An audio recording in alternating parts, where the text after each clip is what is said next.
দেখতে গেলে এই তিনটি শব্দ একটি শব্দেরই সমার্থক শব্দ মনে হয়, কিন্তু এই শব্দগুলির অর্থ কি সমান? কখনোই নয়। হ্যাঁ, এই সময় চলতে থাকে, জীবন চলতে থাকে, কালচক্র চলতে থাকে। এই সময় কেটে যায়, কিন্তু এই জীবন একে যাপন করতে হয়। কি বলেন? এই জীবনে কিছু করুন বা কিছু না করুন, জীবন এমনি কেটে যাবে, আপনি জানতেও পারবেন না। কিন্তু সেটা আমাদের উদ্দেশ্য নয়, একে যাপন করতে হবে।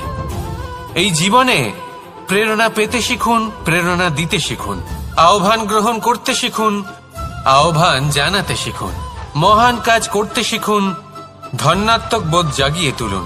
জীবন অতিবাহিত করার অর্থ কি তা আপনি শিখে যাবেন, কারণ সময় কেটে যায়, সমস্ত যুগ কেটে যায়, কিন্তু জীবনের রীতি জীবন কাটিয়ে দেওয়া নয়, জীবন যাপন করা। এই জীবন সম্পূর্ণরূপে অনুভব করতে হবে, নতুন পথ বানাতে হবে। এবারে যদি এই জীবন বাঁচার সময় একবার ভেবে দেখুন, যদি মনে প্রেম থাকে, সদ্ভাবনা থাকে, তাহলে কি হবে? এই জীবনকে বাঁচার অনুভূতিটাই অন্যরকম হয়ে যাবে, একটা আনন্দময় অনুভূতি লাভ করবেন।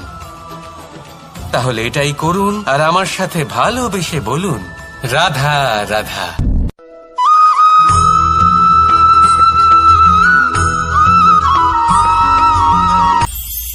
এটা হলো ধান গাছ।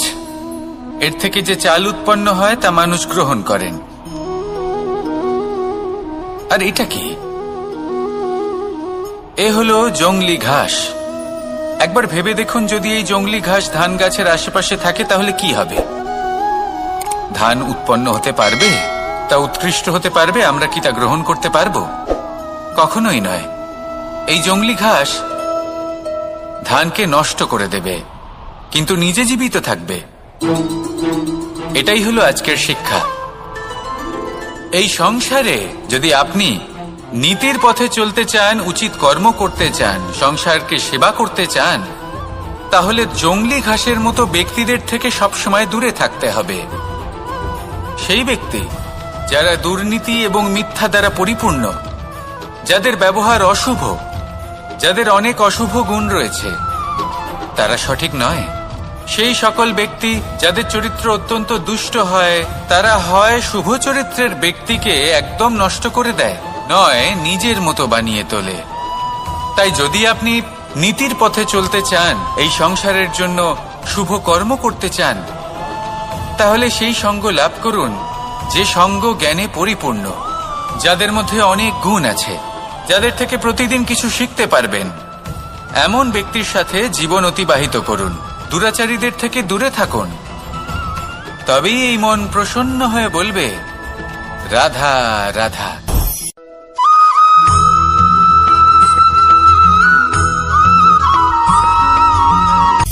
সূচের শেষে একটি ছিদ্র থাকে, যার দ্বারা আমরা এই সুতো পরাতে পারি, আর তারপর সূচের সাহায্যে এই সুতো দিয়ে বস্ত্র সেলাই করা যায়। কিন্তু যদি সুতোটা সোজা করে ধরা না হয়, তাহলে সূচে কখনো এই সুতো পরানোই সম্ভব নয়। যদি এতে কোনো গিঁট পড়ে, তখন তা কখনোই এই ছিদ্র দ্বারা প্রবেশ করা সম্ভব নয়। ঠিক এইভাবেই যদি আপনি কারোর জীবনে প্রবেশ করতে চান, কারোর অন্তরে প্রবেশ করতে চান, তাহলে আপনাকেও সহজ থাকতে হবে। এতে কোনো গিঁট থাকলে চলবে না, অর্থাৎ মনে যাতে কোনো মালিন্য না থাকে, যেন কোনো কুচিন্তা না থাকে। যদি এসব থাকে, তাহলে আপনি কখনো কারোর জীবনে প্রবেশ করতে পারবেন না। আর যদি কোনোভাবে আপনি প্রবেশ করেও যান, তাহলে তার মনে ঘর করতে পারবেন না। নিজেকে এই সুতোর মতন করে তুলুন, সহজ। মনে যেন কোনো কুচিন্তা না থাকে, সবার প্রতি যেন সদ্ভাবনা থাকে, শুভ চিন্তা থাকে। এমনটা করতে থাকুন। এমন একটা দিন আসবে যেদিন এই সমস্ত সংসারের ব্যক্তির মনে আপনি বাস করবেন, আর তখন এই মন প্রসন্ন হয়ে বলবে, রাধা রাধা।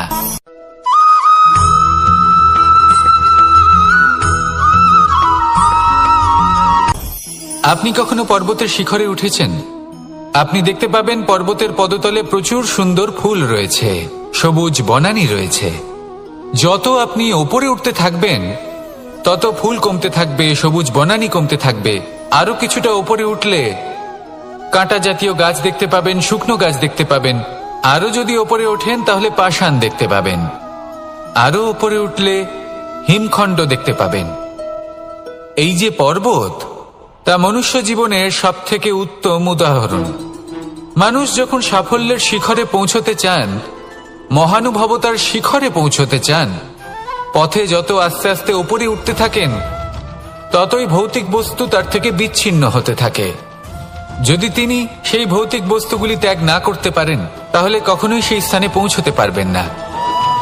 আর মানুষ যদি উচিত ত্যাগ করতে পারেন, পথে অগ্রসর হতে থাকেন, এগোতে থাকেন, তাহলে একদিন না একদিন তিনি মহানুভবতার, জ্ঞানের, সাফল্যের হিমের স্বাদ অবশ্যই লাভ করবেন।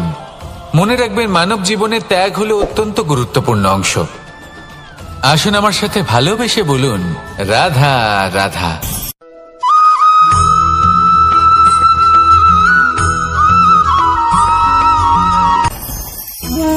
ভোজন। এবার ভোজন সংগ্রহ করার জন্য মানুষ কি না করেন, সব সময় চেষ্টা করতে থাকেন। ফসল উৎপাদনের জন্য অনেক পরিশ্রম করতে থাকেন, কিন্তু অনেক সময় অনেক পরিশ্রম করার পরেও ফসল ভালো উৎপাদন হয় না।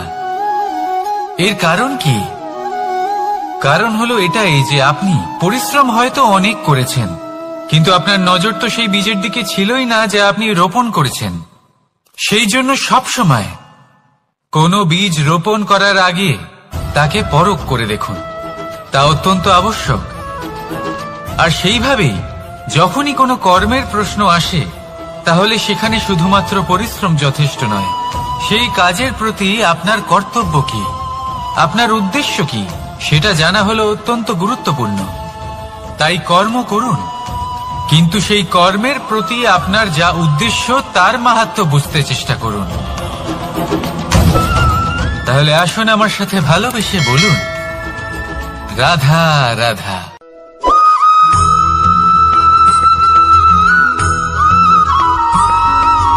বসন্ত ঋতু, এই সময় মন আনন্দে ভরে থাকে। এমন মনে হয় যেন আমরা আকাশে বিচরণ করতে চলে যাই, কিন্তু সেটা তো সম্ভব নয়। সেই জন্য হয়তো আমরা ঘুড়ি ওড়াই, এই ঘুড়িকে নিজেদের প্রতিরূপ মনে করে। এবার অনেক মানুষ আছেন যারা ঘুড়ি ওড়ান, কিন্তু এই কর্মের সারমর্ম কি সেটা কজন বুঝতে পারেন? আপনি এটা মনে করুন যে আপনি হলেন সেই ঘুড়ি, আর এই সুতো যিনি ধরে রয়েছেন তিনি হলেন পরমাত্মা। আর এই সুতো যেখান থেকে শুরু হয়, সেই লাটাই হলো আমাদের কর্মচক্র। এবার আপনি নিজেই অনুমান করুন যে এই উড়ান কার ওপর নির্ভরশীল, পরমাত্মার ওপর আর আপনার কর্মের ওপর। যদি পরমাত্মা আপনার হাত ধরে থাকেন, আপনার সাথে থাকেন, যদি আপনি শুভ কর্ম করতে থাকেন, আপনি এই আকাশে উড়তে থাকবেন। কিন্তু কোথাও যদি পরমাত্মার সাথে এই বন্ধন ছিন্ন হয়, আপনার কর্মচক্র খারাপ হয়ে যায় বা থেমে যায়, তাহলে আপনার এই ঘুড়ি কেটে যাবে আর দূরে কোনো গাছের ডালে গিয়ে আটকে যাবে। তাই শুধুমাত্র ঘুড়ি ওড়াবেন না, তার থেকে শিখুন, পরমাত্মার সাহচর্যে থাকুন, সবসময় শুভ কর্ম করতে থাকুন আর সবসময় এই আকাশে উড়তে থাকুন। আসুন আর আমার সাথে ভালোবেসে বলুন, রাধা।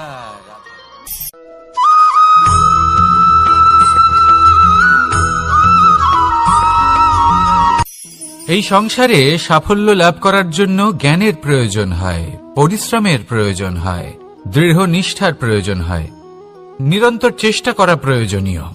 কিন্তু আরো কিছু আছে যা অত্যন্ত প্রয়োজনীয় এবং গুরুত্বপূর্ণ। তা হলো ভালো বন্ধু। তাদের থাকা অত্যন্ত প্রয়োজনীয়। যদি ভালো বন্ধু থাকে তাহলে সময় এলে তারা ঢাল হয়ে আপনাকে সুরক্ষা করবেন। সময় এলে অস্ত্রের মতো শত্রুকে সংহারও করবেন। যদি তিনি জ্ঞানী হন, তাদের মধ্যে সদ্গুণ থাকে, তাহলে এই সব গুণ আপনার মধ্যেও প্রবেশ করবে।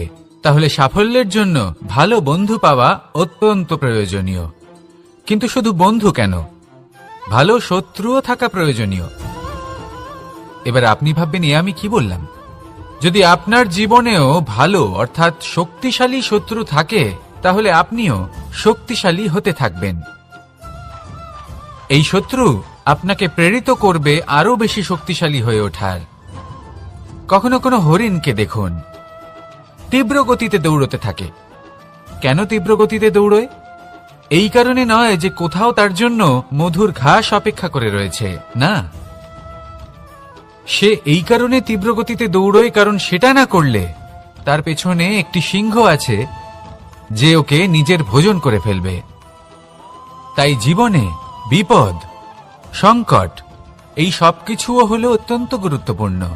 তার সম্মুখীন হতে শিখুন আর আমার সাথে ভালোবেসে বলুন, রাধা রাধা।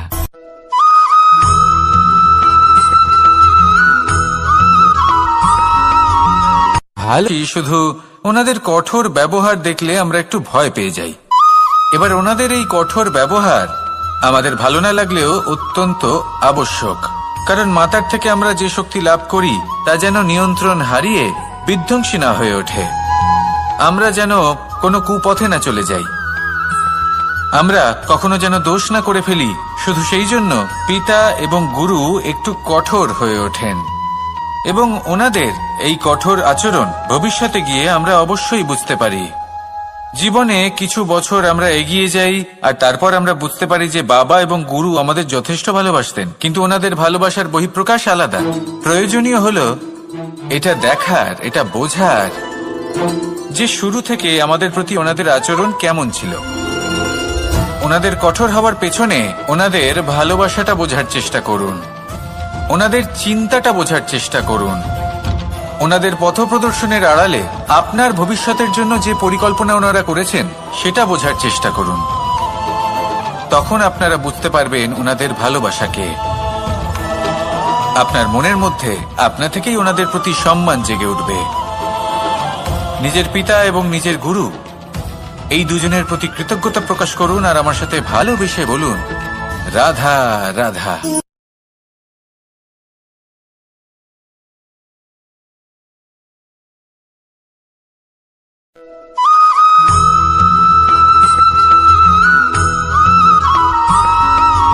কথায় আছে, প্রত্যেক পুত্র তার পিতার প্রতিচ্ছবি হয়, আর সমস্ত প্রতিচ্ছবি চায় যেন সে তার অস্তিত্ব প্রাপ্ত করতে পারে।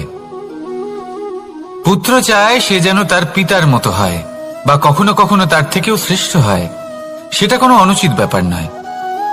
অনুচিত তখন হয় যখন পুত্র নিজের পিতার মতো হবার স্বপ্ন পূরণ করতে গিয়ে বা তার থেকেও শ্রেষ্ঠ হওয়ার স্বপ্ন পূরণে অনুচিত পথের আশ্রয় নেয়। কারণ তারপরে সে তার পিতার গুণগুলি আত্মসাৎ করতে চায় না। সে শুধুই এটা চায় যে সংসারের চোখে যেন আমি শ্রেষ্ঠ প্রমাণিত হই। এটা অনুচিত। সংসারে এমন অনেক মানুষ আছেন যারা এই কারণে শ্রেষ্ঠ হবার চেষ্টা করেন যাতে তার পরিবারের তার পিতার সম্মান বৃদ্ধি পায়। এমনও মানুষ থাকেন, আর এটাই হলো পার্থক্য উদ্দেশ্যের। মনে রাখবেন, যদি আপনার উদ্দেশ্য শুভ হয় তাহলে পথও শুভ হবে, যদি আপনার উদ্দেশ্য অশুভ হয় তাহলে পথও অশুভ হবে। তাহলে নিজের পিতার মতো হবার চেষ্টা অবশ্যই করুন, তার থেকেও শ্রেষ্ঠ হওয়ার চেষ্টা অবশ্যই করুন, কিন্তু মনে রাখবেন আপনার সংকল্প আর আপনার উদ্দেশ্য এই দুই শুভ হওয়া উচিত। তাহলে আসুন আর আমার সাথে ভালোবেসে বলুন, রাধা রাধা।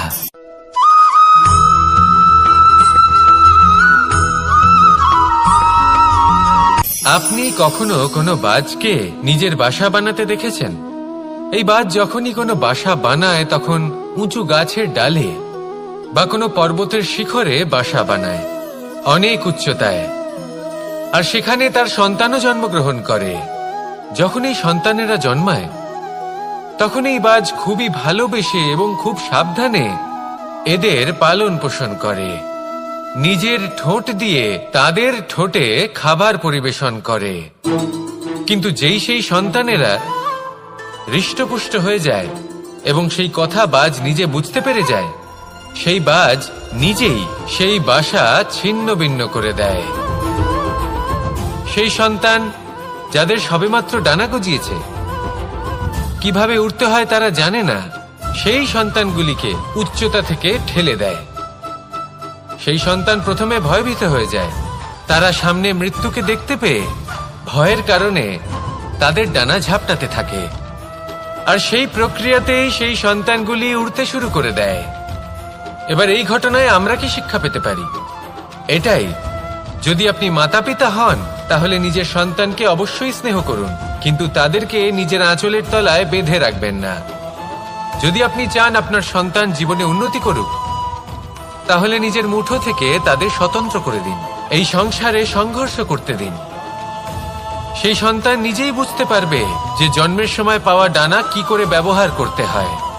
আর আপনার চোখের সামনে আপনার সন্তান এই আকাশে উড়তে থাকবে।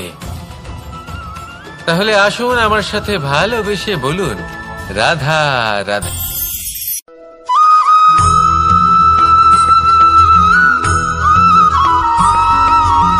এই সংসারে সব থেকে বড় ব্যক্তি কে? আপনি বলবেন, এ কেমন ধরনের প্রশ্ন? কিন্তু এটা হলো সব থেকে উচিত প্রশ্ন। কেউ এর উত্তর দেবে যে সেই মহাপ্রতাপী রাজা, তিনি হলেন সব থেকে বড় ব্যক্তি, সেই বড় রাজনীতিবিদ, তিনিই সব থেকে বড় ব্যক্তি। আমি আপনাকে জানাই যে সংসারের সব থেকে বড় ব্যক্তি হলেন তিনি, যার সাথে দেখা করলে আপনি নিজেকে ছোট মনে করবেন না। কোনো ব্যক্তি যিনি সব থেকে বেশি শক্তিশালী, আপনি যদি তার সামনে যান তাহলে উনি আপনার অন্তরের শক্তিকে বাইরে বের করে আনবে, আপনার অন্তরে লুকিয়ে থাকা শক্তিকে জাগ্রত করতে প্রেরণা প্রদান করবে। তিনি হলেন বড় ব্যক্তি, তিনি হলেন মহান ব্যক্তি। তিনি নন যিনি নিজের বল এবং ঐশ্বর্য দ্বারা আপনাকে তার সামনে ছোট প্রমাণ করবেন। এবং সেই জন্য মহাদেব আমার আরাধ্য হলেন আমার খুব প্রিয়। কারণ রাজা হোক বা ফকির, কেউ যদি ওনার সামনে যান তাহলে সে নিজেকে ছোট মনে করেন না। আপনিও যদি জীবনে অনেক বড় হতে চান তাহলে কাউকে কখনো নিজেকে ছোট মনে করতে দেবেন না। তার অন্তরে বড় হয়ে ওঠার প্রেরণা প্রদান করুন। আসুন আমার সাথে ভালোবেসে বলুন, রাধা রাধা।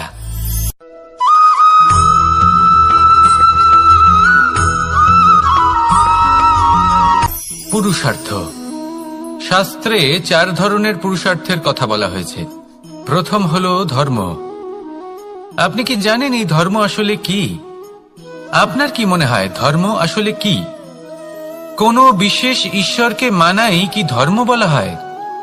নাকি কোনো বিশেষ রীতি পালন করাই হলো ধর্ম? নাকি কোনো বিশেষ সাহিত্যকে সর্বশ্রেষ্ঠ মনে করাই হলো ধর্ম? না, ধর্ম হলো সেটা যাকে ধারণ করা যেতে পারে। আর ধারণ শুধু সেটাই করা যায় যা পবিত্র।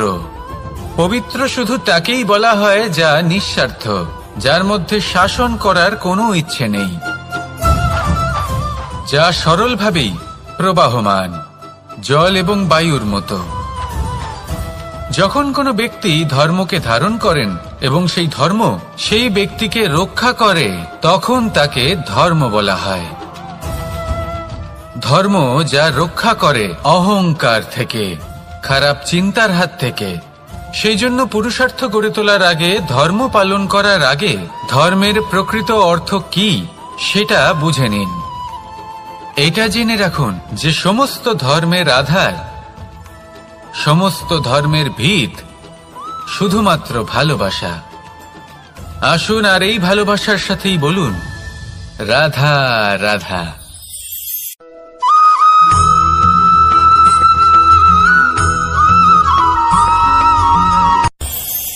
এই সংসারে আমরা প্রকাশ কোথা থেকে পাই? এর উত্তর বড়ই সরল। ভোরে যখন সূর্যোদয় হয় তখন প্রকাশের কিরণ আমাদের ঘরে এসে পৌঁছয়। এইভাবেই আমরা প্রকাশ লাভ করি। এবার এই প্রকাশের আলোতেই আমরা সারাদিনের কাজ সম্পন্ন করি। সন্ধে হয়ে যায়, সূর্যাস্ত হয়ে যায়। আর আমাদের ঘর যাতে অন্ধকার না হয় তার জন্য আমরা একটা প্রদীপ প্রজ্বলিত করি। এটাই ঘটে আমাদের জীবনেও। এবার প্রবাহমান আয়ুর সাথে আমরা আমাদের অন্তরে যদি একটা প্রদীপ প্রজ্বলিত করে নিই, তাহলে বিষয়টাই অন্যরকম হবে। এবার আপনি বলবেন কোন প্রকাশের কথা বলছি যা আমাদের অন্তরে জাগ্রত করা সম্ভব? আমাদের আত্মার মাঝে প্রেমের প্রকাশ জাগ্রত করার কথা বলছি। কারণ আমাদের এই জীবন এও হলো দিনের আলোর মতো। আজ প্রকাশ আছে, কিন্তু কোনোদিন অবশ্যই অস্ত হবে। কিন্তু অস্ত হবার আগে যদি আমরা আমাদের আত্মার মাঝে প্রেমের এই প্রকাশ উজ্জ্বলিত করে নিই, তাহলে আমাদের সন্ধ্যাকালও আমরা আনন্দে এবং প্রেমে যাপন করব।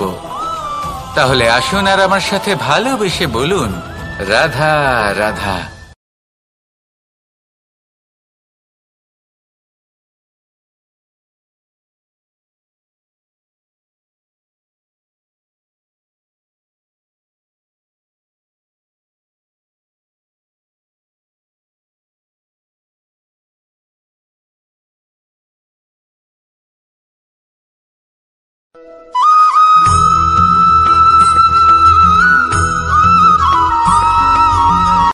সংসারে আমাদের জীবনে যখন কোনো সুখ বা দুঃখ আসে, তার জন্য আমরা কাউকে না কাউকে অবশ্যই দায়ী করে থাকি, তাই না? এই ব্যক্তি আমাদের সাথে এরকম কাজ করেছেন, তাই আমার সাথে এমন হলো। ওই ব্যক্তি যদি এমনটা না করতেন, তাহলে আজ আমি ওই স্থানে পৌঁছতে পারতাম। সবই আপনার দৃষ্টিভঙ্গির ওপর নির্ভরশীল। আর যদি আপনার দৃষ্টিভঙ্গি এমন হয়, তাহলে তা অনুচিত। সত্যি কথা বলতে এই সংসারে ভিন্ন ভিন্ন ধরনের মানুষ আছে। এটা আপনার উপর নির্ভর করছে কিভাবে তাদের স্বাগত জানাবেন। একবার ভাবুন, আমি আমার দুটো হাত সামনে নিয়ে এলাম, দুটো মুঠো খুলে দিলাম। দুই প্রকারের মানুষ আসবেন, কিছু না কিছু দিয়ে যাবেন। এই মুঠো যদি আমি বন্ধ করে দিই, তাহলে না কেউ আমাকে কিছু দিতে পারবে, না আমার কিছু যাবে আসবে। নিশ্চয়ই বুঝতে পারছেন এই দুই ধরনের ব্যক্তি কারা এবং তারা কি দিয়ে যান। আমি যদি নিজের মুঠো খুলে দিই, তাহলে কিছু ভালো মানুষ আসবেন, আমাকে আনন্দ, সন্তুষ্টি, জ্ঞান প্রদান করে যাবেন, ভালো অভিজ্ঞতা দিয়ে যাবেন। কোনো খারাপ ব্যক্তি যদি আসেন, তাহলে তিনিও খারাপ অভিজ্ঞতা দেবেন, যার থেকে আমি শিক্ষা লাভ করব। এই সব কিছু আমি লাভ করতে পারি। মুঠো যদি বন্ধ করে রাখি, তাহলে আমি কিছুই পাবো না। দেখুন, এই সংসারে প্রত্যেকের জীবনে এইরকম। প্রত্যেকের জীবনে সবকিছুই আছে, ভালো খারাপ দুই মানুষই আছে। ভালো অভিজ্ঞতা আছে, খারাপ অভিজ্ঞতা আছে। নির্ভর করছে আপনার উপর যে আপনি কি করবেন, এনাদের স্বাগত কিভাবে জানাবেন, কার থেকে কি বুঝবেন, কি শিখতে পারবেন, আর কোন দৃষ্টিভঙ্গি নিয়ে অগ্রসর হবেন। এটাই নির্ধারণ করবে যে আপনার জীবন কেমন হবে। আসুন আমার সাথে ভালোবেসে বলুন, রাধা রাধা।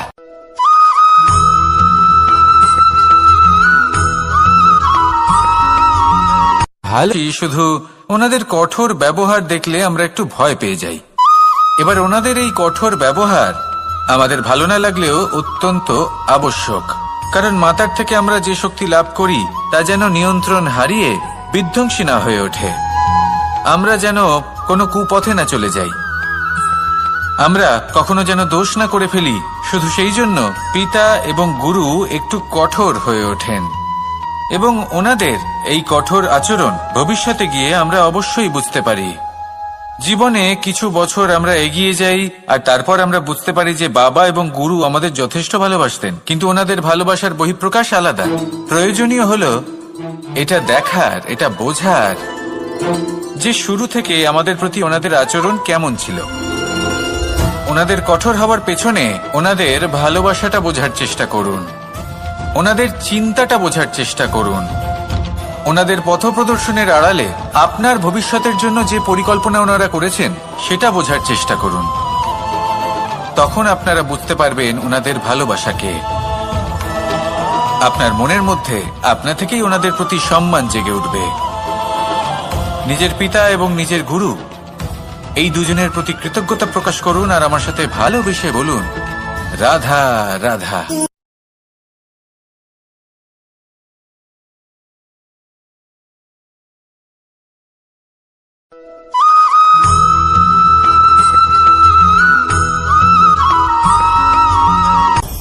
আপনি কখনো পর্বতের শিখরে উঠেছেন?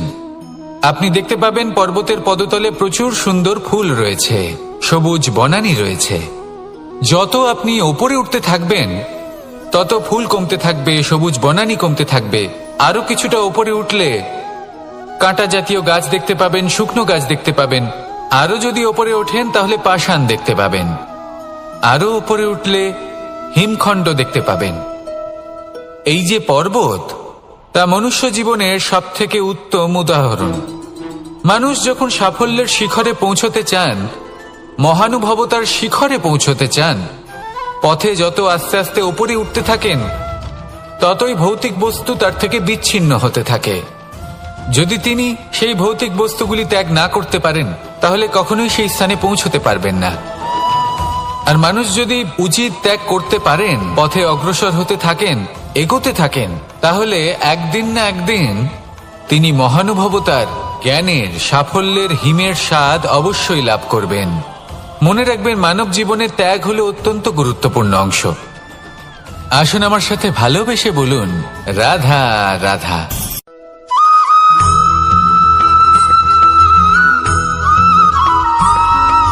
মানুষের একটি সমস্যা আছে যে মানুষ সাফল্যকে মাপতে থাকেন, লক্ষ্যপ্রাপ্তিকে মাপতে থাকেন এবং তার তুলনা করতে থাকেন যে ও এত কিছু পেল আর আমি পেলাম না, ওর কাছে এত কিছু আছে কিন্তু আমার কাছে নেই। এই তুলনা করার জন্য ওনারা দুঃখী হয়ে পড়েন, নিরাশ হয়ে পড়েন। তাই আমি একটা প্রশ্ন করছি যে এটা কি উচিত? এই সংসারে আপনি কি নিয়ে তুলনা করবেন, যেখানে সূর্যদেব, চন্দ্রমা দুজনেই আছেন, দুজনেই হলেন বিশেষ, দুজনেই নিজ নিজ সময়ে উদিত হন।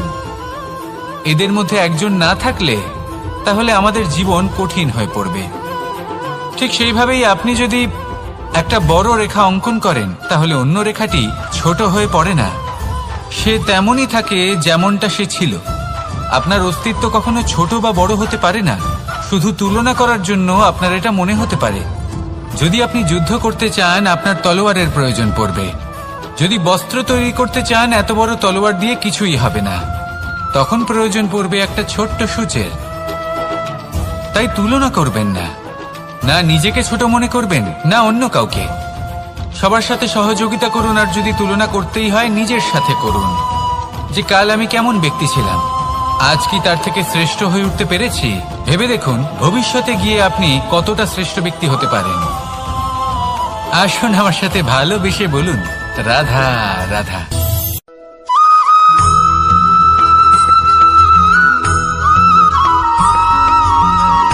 জীবন কিসের উপর নির্ভরশীল? ধনের ওপর, বৈভবের অনুভব যদি আপনি করতে চান তাহলে তা পাবেন শুধু একতার দ্বারা, সংগঠনের দ্বারা।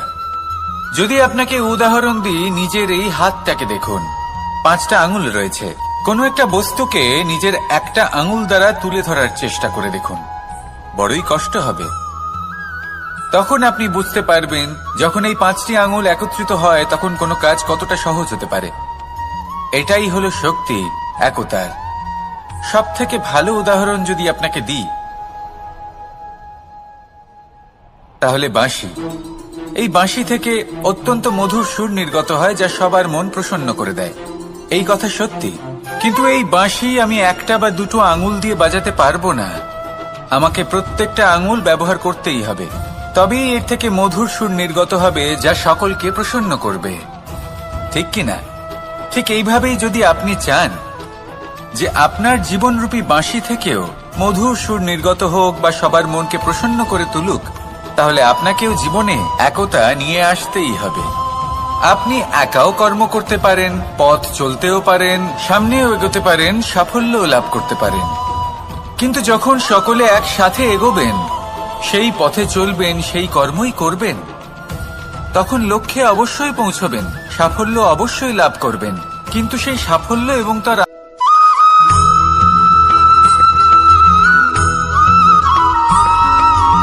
কখনো কখনো আমরা ভাবি যে কোনো ব্যক্তি যিনি ধর্মের পথে চলেছেন, যদি তার দ্বারা কোনো ভুল হয়ে থাকে তাহলে নিয়তি তাকে সেই মুহূর্তেই কঠোর শাস্তি দেন।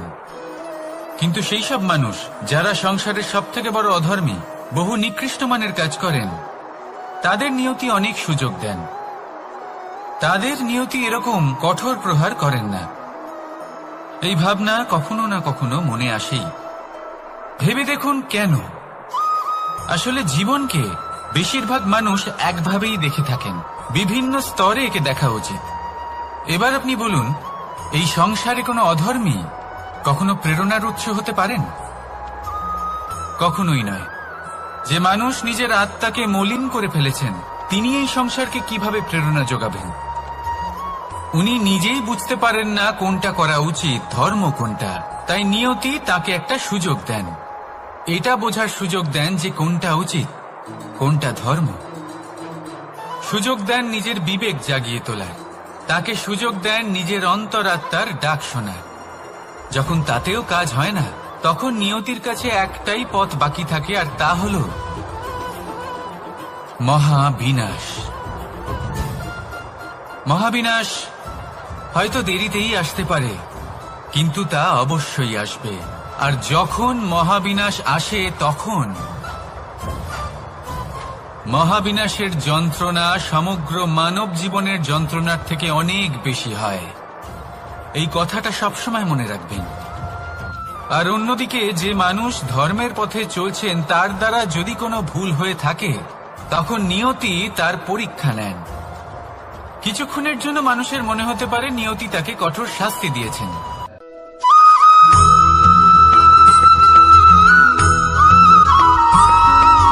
প্রত্যেক মানুষ নিজের জীবনে হীরক তথা হিরে এবং দর্পণ এই দুই দেখেছেন। এই দুই হলো সাদা, এবং এরা দুজনেই আলোর প্রতিফলন ঘটায় এবং এরা দুজনেই উজ্জ্বল হয়ে ওঠে। আপনি হয়তো মনে মনে ভাবছেন যে এটা কি ধরনের তুলনা করছি। একটা হিরে তো রত্ন, তার মূল্য দর্পণের থেকে অনেক গুণ বেশি। কিন্তু হিরে থাকাতে দর্পণের মূল্য কিন্তু কোনো অংশে কমে যায় না, তাই না? মানুষ যখন হিরে নিজের হাতে নেয়, তখন সবার আগে কি খোঁজে? দর্পণ, যাতে তার মধ্যে দিয়ে দেখে সে বুঝতে পারে যে সেই হিরে আদৌ তার শোভাবর্ধন করছে কিনা, তাকে ভালো দেখাচ্ছে কিনা, প্রসাধনের জন্য সেটা ব্যবহার করা ঠিক হবে কিনা। অর্থাৎ হীরের উপস্থিতিতে দর্পণের গুরুত্ব কম হলো না, দর্পণের কারণে হীরের মূল্য বোঝা গেল। আমাদের জীবনেও ঠিক এরকমই ঘটে। আপনারা যদি সংসারে নিজের আশেপাশে দেখেন, এমন অনেক মানুষ দেখতে পাবেন যারা নিজেদের ক্ষেত্রে মহান স্থানে পৌঁছেছেন, নিপুণ এবং শ্রেষ্ঠ হয়েছেন। অহংকার করবেন না। যদি আপনি দর্পণ হয়ে থাকেন, তাহলে নিজেকে ছোট মনে করবেন না। আসুন আর আমার সাথে ভালোবেসে বলুন, রাধা রাধা।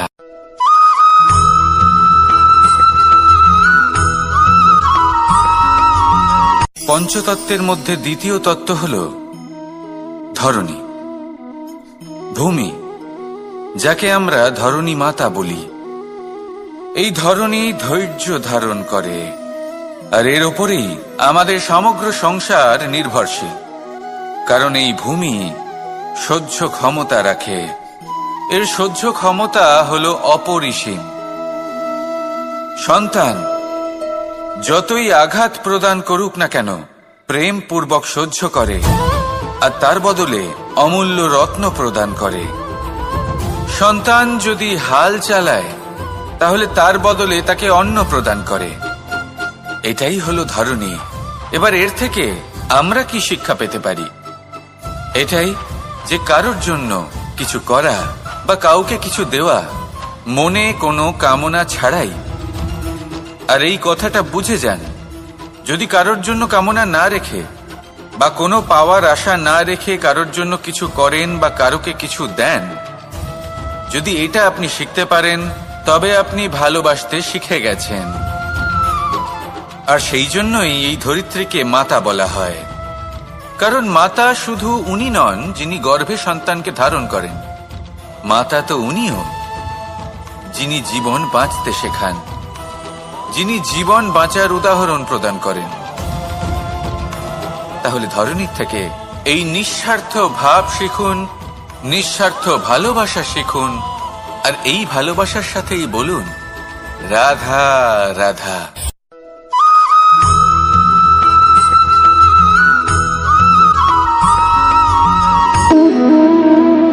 সম্পর্ক হলো আমাদের জীবনের একটি আধার।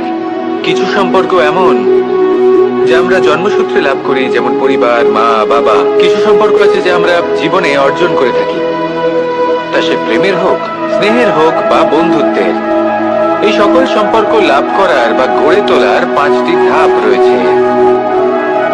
প্রথম ধাপ, কোনো ব্যক্তির সাথে আলাপ হওয়া, তার সাথে কথা বলা বা তাকে দেখা। দ্বিতীয় ধাপ, সে ব্যক্তিকে আমাদের ভালো লাগা। তৃতীয় ধাপ, আমাদের এটা চাইতে শুরু করা যে জীবনে এই ব্যক্তি যেন আমাদের বন্ধু হন, আমাদের জীবনে থাকেন, বা আমাদের কাউকে ভালোবেসে ফেলা। আর এটা আমাদের ভাবা বা চাওয়া যে সেই ব্যক্তি যেন আজীবন আমার সাথে থাকেন, আমার জীবনে আমার সাথী হয়ে। চতুর্থ ধাপ, লাভ করা। এবার এই ধাপটি অনেক মানুষের পক্ষেই খুবই সরল হয়, বড়ই সরল ভাবে নিজেদের সঙ্গীকে লাভ করে থাকেন। কিছু মানুষের জন্য এই ধাপ অত্যন্ত কঠিন হয়ে থাকে। অনেক প্রতিকূল পরিস্থিতির উপর জয়লাভ করে তারা সঙ্গীকে লাভ করেন, কিন্তু লাভ অবশ্যই করেন। এরপরে আসে পঞ্চম, অন্তিম এবং সব থেকে গুরুত্বপূর্ণ ধাপ। সেটা হলো সেই সম্পর্ক পালন করা। এটা হলো এমন এক বিষয় যা প্রত্যেক মানুষের শেখা উচিত। যদি ব্যক্তি নিজের জীবনে সম্পর্ক রক্ষা করতে শিখে যান, তবে প্রত্যেক সম্পর্ক তার জীবনকে স্বর্গ করে তুলবে। আসুন আর আমার সাথে ভালোবেসে বলুন, রাধা রাধা।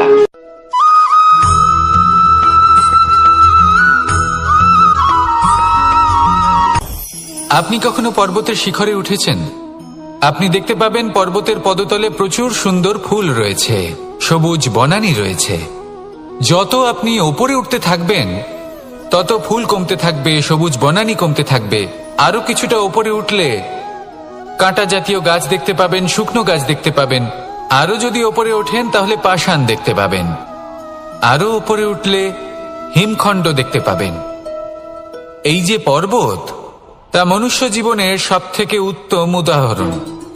মানুষ যখন সাফল্যের শিখরে পৌঁছতে চান, মহানুভবতার শিখরে পৌঁছতে চান, পথে যত আস্তে আস্তে উপরে উঠতে থাকেন, ততই ভৌতিক বস্তু তার থেকে বিচ্ছিন্ন হতে থাকে। যদি তিনি সেই ভৌতিক বস্তুগুলি ত্যাগ না করতে পারেন, তাহলে কখনোই সেই স্থানে পৌঁছতে পারবেন না।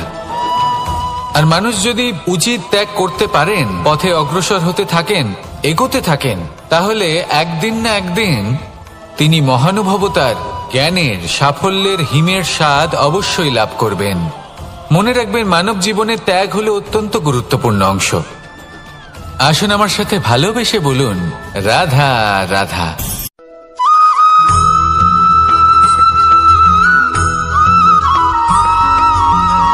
মানুষের মানসিকতা এমন হয় যে সে যতটা করে আশা করে যে তার থেকে অনেক বেশি তার বদলে সে পাবে। দেখুন, সবকিছুই আপনার ভাবনা চিন্তার উপর নির্ভর করছে। আপনি যদি ফলের বিষয়ে ভেবে কর্ম করতে থাকেন, তাহলে সেটা অনুচিত। জীবনের আসল আনন্দ হলো নিজের কর্ম করতে থাকা, ফলের চিন্তা করা উচিত নয়। যদি আপনি এরকম ভাবেন যে আমি এতটা করছি, আমার এতটা পাওয়া উচিত, সেই ভাবনা অনুচিত। যদি আপনি সেবার মানসিকতা নিয়ে কর্ম করতে থাকেন, কর্মচক্রে প্রবাহিত হন, যদি আপনি এমন ভাবনা রাখেন যে আমি এতটা পাচ্ছি, তাই এর থেকে অনেক বেশি আমি কর্ম করব, তাহলে নিশ্চিত রূপে আপনি যতটা করছেন তার থেকে অনেক বেশি আপনি পাবেন। আপনার আশার থেকে অনেক বেশি আপনি পাবেন। শুধু জীবনে অনেক বেশি কাজ করতে থাকুন, ফলের চিন্তা করবেন না। আর মনে রাখবেন, এই ভাবনাই সব থেকে বড় বীজ। কর্মের উপর বিশ্বাস রাখুন। জীবনে যা যা আপনি চান সবই সুখময় হবে। আসুন আর আমার সাথে ভালোবেসে বলুন, রাধা রাধা।